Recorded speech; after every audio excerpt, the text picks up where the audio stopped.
Bonjour à tous les amis et bienvenue sur la chaîne Mad Max 3. Donald Trump et Elon Musk s'attaquent à l'Europe. Après l'amende européenne de plusieurs millions d'euros infligée à Elon Musk, c'est Donald Trump qui vient à son soutien.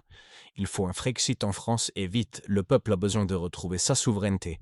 N'oubliez pas de liker un maximum cette vidéo, bon visionnage. Vous êtes un censeur, caché ou assumé, vous ne pouvez plus venir aux États-Unis.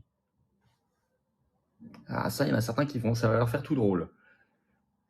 Va-t-il y avoir augmentation des droits de douane contre l'Union européenne à venir? Car, ça y est, Trump a réagi ce 8 décembre soir en conférence de presse. Voilà ce qu'il vient de déclarer. Il va faire des annonces bientôt, il l'a annoncé. Je cite. Il est interrogé par l'amende de 120 millions d'euros contre X. Et il répond: Elon Musk ne m'a pas appelé pour me demander de l'aide, mais non, c'est difficile. Je ne pense pas que ce soit une bonne décision, non. Je ne vois pas comment l'Union européenne pourrait faire ça. J'en parlerai plus tard, ajoute Donald Trump. Je vous ferai un rapport complet sur ce sujet. Mais attention, l'Europe doit être très prudente. L'Europe prend une très mauvaise direction. Fin de citation. Les menaces, il a entendu, il attend un rapport complet, il va le faire, il va en parler. Ça va être très intéressant à suivre. Ils ont l'air bien remontés. Et puis Musk ne lâche pas le morceau sur le Frexit, enfin la sortie de tous les pays pour récupérer leur souveraineté, l'abolition de l'Union européenne, comme il a dit lui-même. Hein. Il y a un nouveau tweet, par exemple, ce 8 décembre, il y en a plusieurs, sur son compte X. Je rappelle que son compte X, c'est 230 millions d'abonnés. Il écrit « Dissolvez l'Union européenne, rendez le pouvoir au peuple ».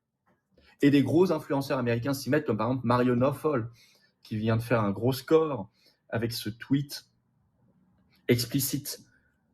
L'Union européenne a été créée pour neutraliser la souveraineté nationale, transférer le pouvoir des citoyens à une élite qui se perpétue elle-même. Elle a réussi. Aujourd'hui, elle gouverne plus de 450 millions de personnes, donnant l'illusion de la représentation sans en avoir la moindre véritable. Posez-vous la question, si vous ne pouvez pas les destituer par les urnes, si vous ne pouvez pas changer de direction, si votre Parlement ne peut pas légiférer sans autorisation, est-ce vraiment une démocratie ou simplement la tyrannie déguisée en quelque chose de plus attrayant ? Tout le monde s'y met, même le PDG de la plus grande banque américaine, JP Morgan, inattendu, Jamie Dimon, qui déclare ce 7 décembre, l'Europe a un vrai problème. L'Europe a détruit les affaires, elle met les investissements dehors, elle met l'innovation dehors.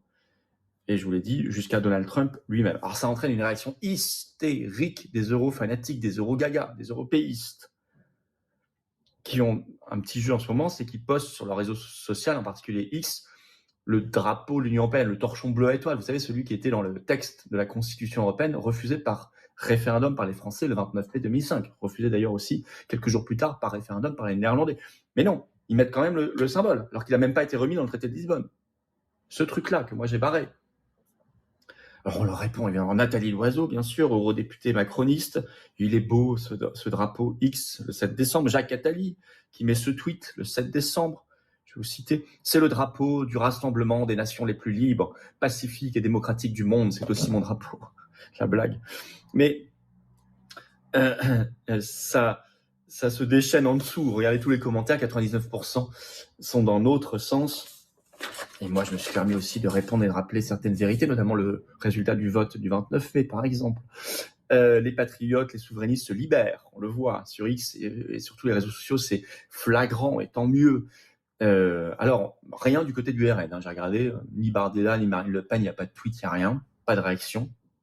C'est pas le cas dans d'autres pays. Par exemple, la patronne de l'AfD, gros parti souverainiste pro-sortie de l'Allemagne, de l'Union européenne et de l'euro, Alice Weidel, en parle beaucoup sur son compte X. Elle a cité aussi Viktor Orban. Les amis, la vidéo est terminée. J'espère qu'elle vous aura plu. N'oubliez pas de vous abonner et de liker un maximum. On se retrouve très vite pour une prochaine vidéo. Merci, salut!